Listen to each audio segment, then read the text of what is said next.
Vamos discutir agora o diagnóstico imunológico e a imunodeficiência. Quando nós falamos em diagnóstico imunológico, a gente está pensando no quê? Na detecção e quantificação da interação de antígenos e anticorpos que vão formar imunocomplexos, e aí a gente vai conseguir detectar anticorpos específicos contra um determinado antígeno. E assim nós poderemos saber se a pessoa está, por exemplo, com Covid-19. Esse é um dos exames que é feito hoje em dia. Um exame que detecta os anticorpos no sangue do paciente, na verdade no soro, ou no sangue total, e ali no reagente que a gente usa tem que ter o antígeno para formar o complexo antígeno-anticorpo. Então, isso acontece por quê, né? Porque nós temos aqui, ó, a interação do antígeno com o anticorpo, que é uma interação chave-fechadura, aqui em rosa, ó, ou roxinho, a gente vê o antígeno, certo? Em azulzinho, a gente vê o anticorpo. Você vai ter essa interação, certo? Essa interação depende de forças não covalentes, que são forças de ligação química fracas, e por isso pode acontecer a dissociação. Então, a gente vê aqui, ó, aqui está em inglês, tá? Então, ó, antígeno, AB é o que? Antibody, né? Que é o anticorpo, eles vão reagir e podem formar, então, o complexo antígeno-anticorpo. E por que a setinha vem para cá, para este lado? Porque este complexo antígeno-anticorpo, ele pode ser dissociado, por exemplo, se a temperatura não estiver correta, isso a gente está pensando durante a realização do exame, tá? O pH. Então, algumas condições no nosso laboratório podem fazer com que esse complexo antígeno-anticorpo se desfaça, certo?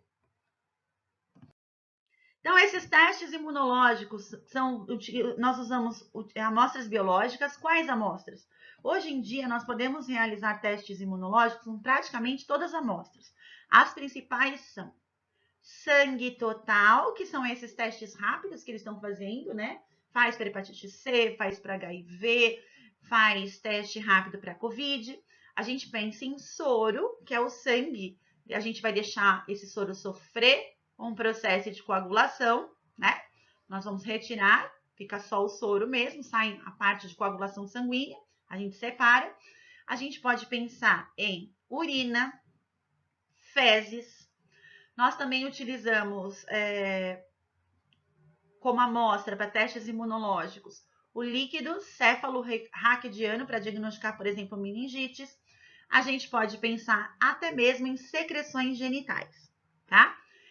Esses testes imunológicos podem ser denominados diretos ou indiretos. Quem são os testes imunológicos diretos? São aqueles que pesquisam a presença de antígenos.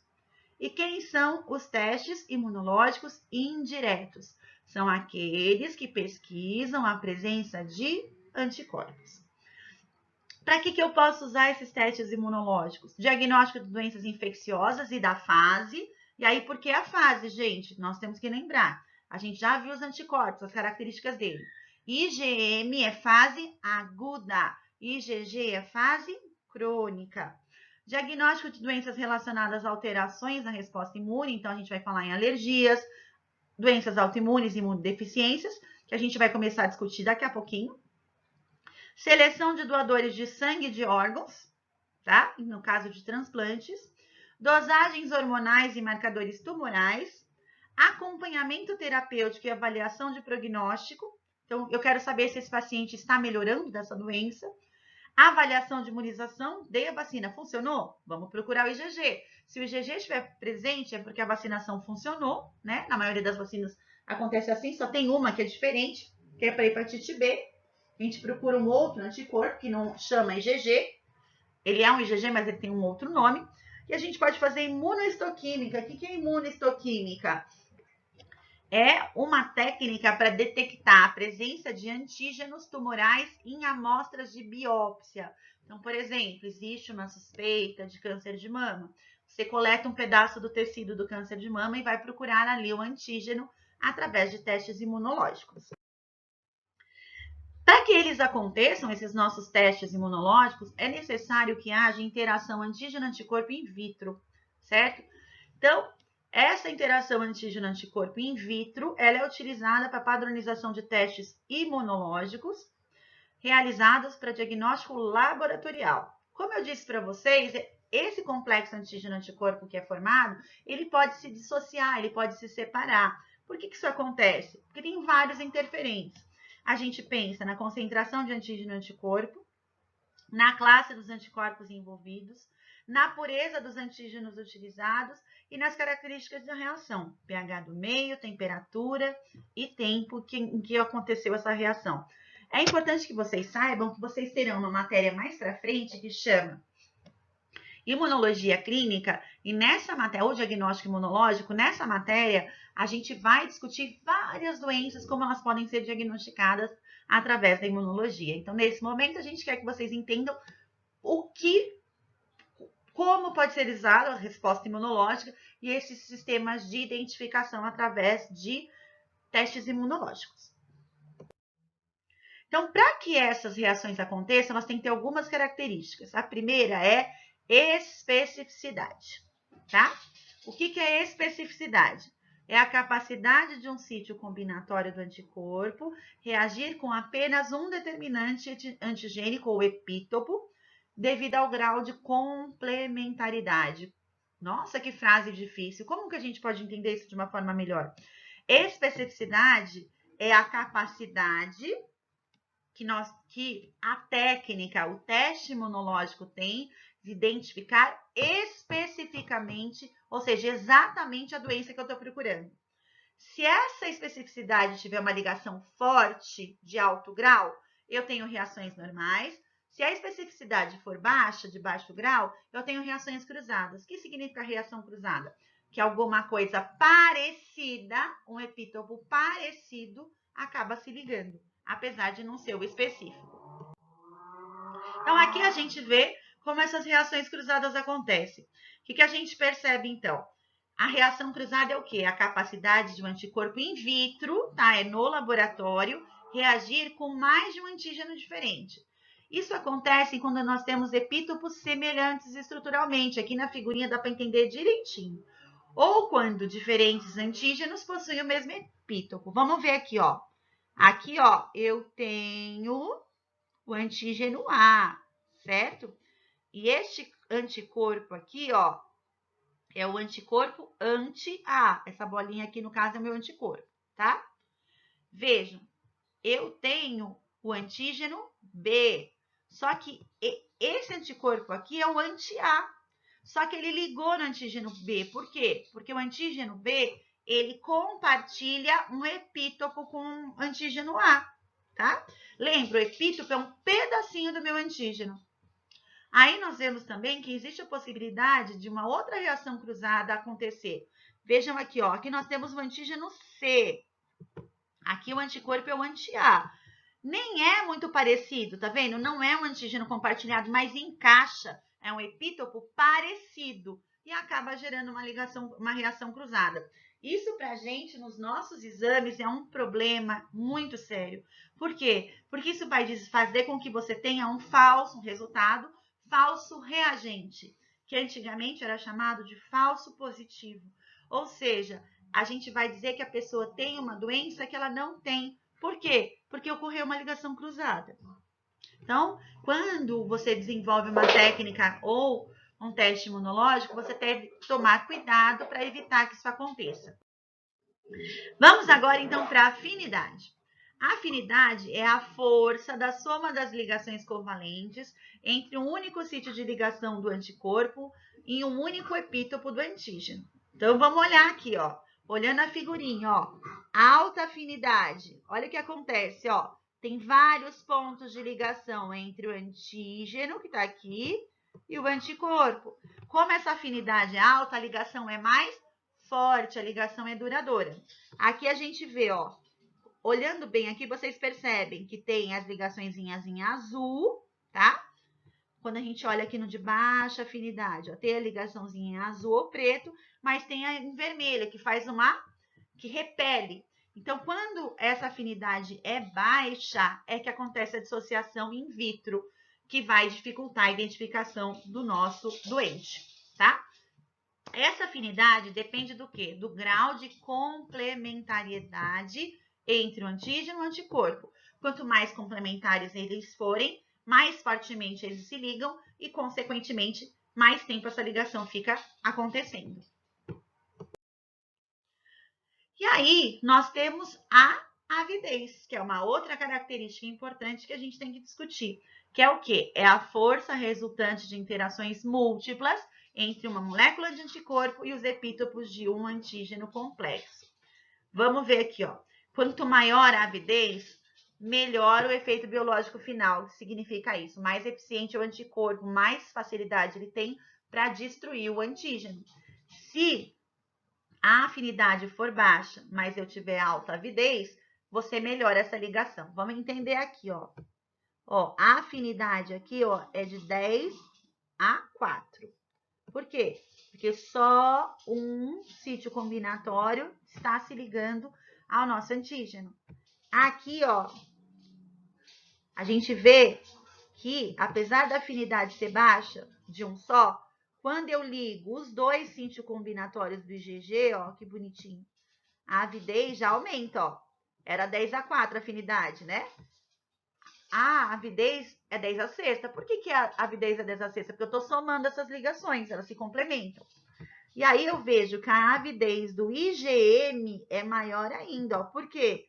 Porque eu tenho vários sítios combinatórios se ligando ao mesmo tempo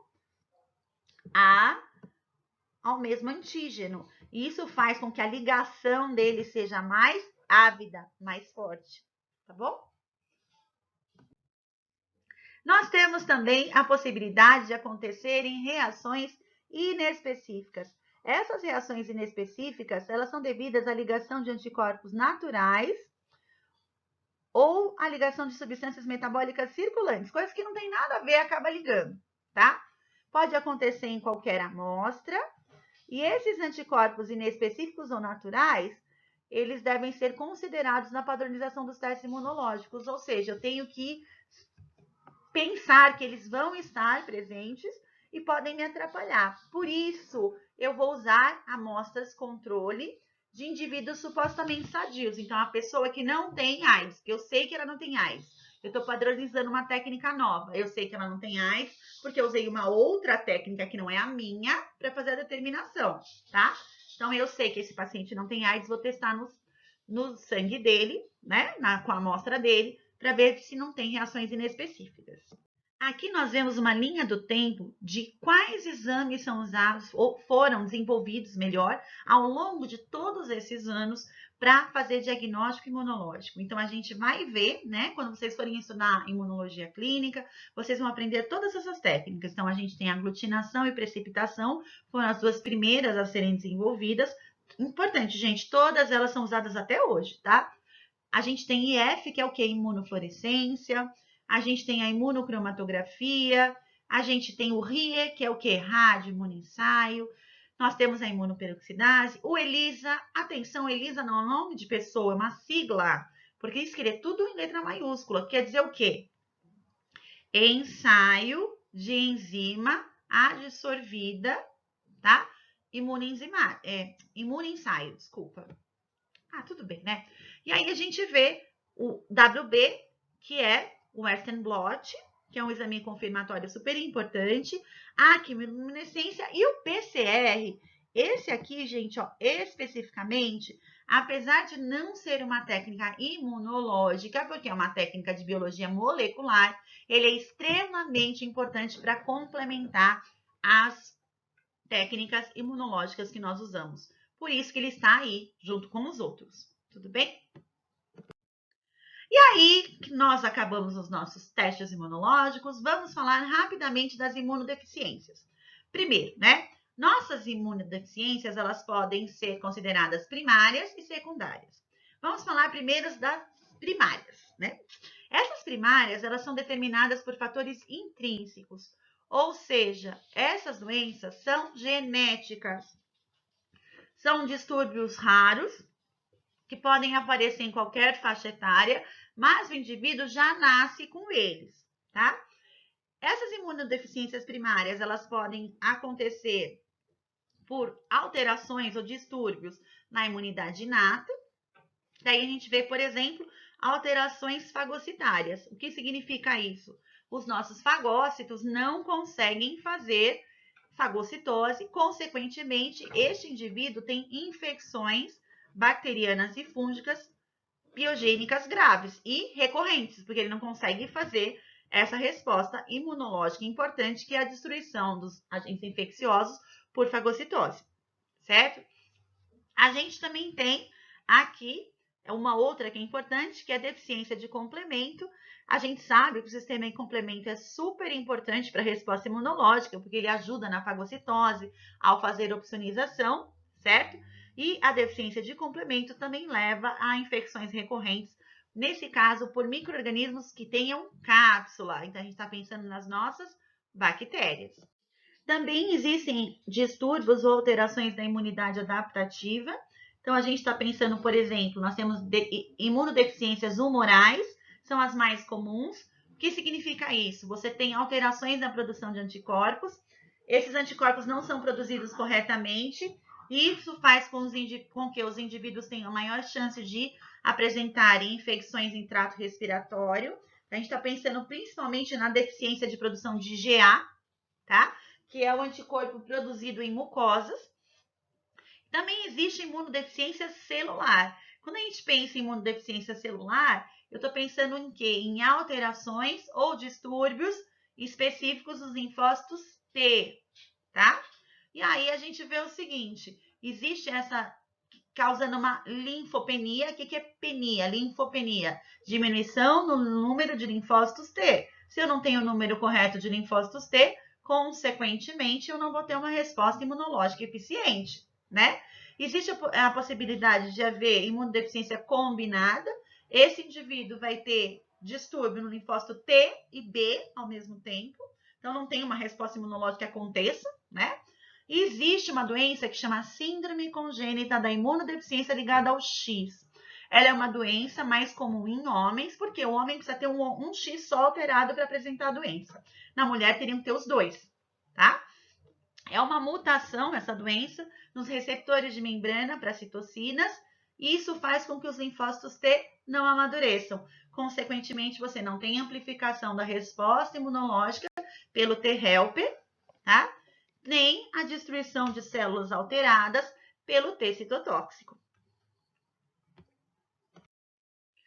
Além disso, nós temos as imunodeficiências secundárias. Essas imunodeficiências secundárias, elas são causadas por fatores extrínsecos. Então, alguma coisa que não é constitutiva, que não é do organismo, é que leva à dificuldade de uma resposta imunológica. Então, a gente vai pensar em desnutrição. Desnutrição severa altera o funcionamento dos linfócitos T e gera enfraquecimento das barreiras que nós temos biológicas que protegem o organismo contra infecções. Nós podemos pensar também no uso de medicamentos que geram supressão imunológica a fim de controlar a resposta inflamatória. Então, é um efeito colateral. A gente pensa aí principalmente nesses medicamentos, nos glicocorticoides, que fazem uma alteração da transcrição gênica, gerando inibição de todas as células imunológicas, tá? A gente pensa também nos agentes citotóxicos, que fazem inibição de proliferação de linfócitos T e B, causando citopenias severas. O que é penia? Diminuição, certo?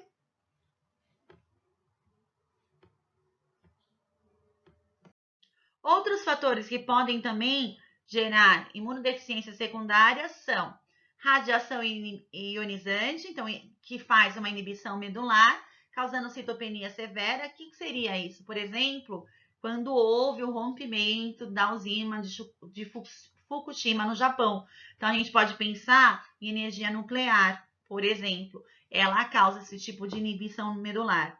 Agentes infecciosos, que geram alterações de funcionamento no número de linfócitos.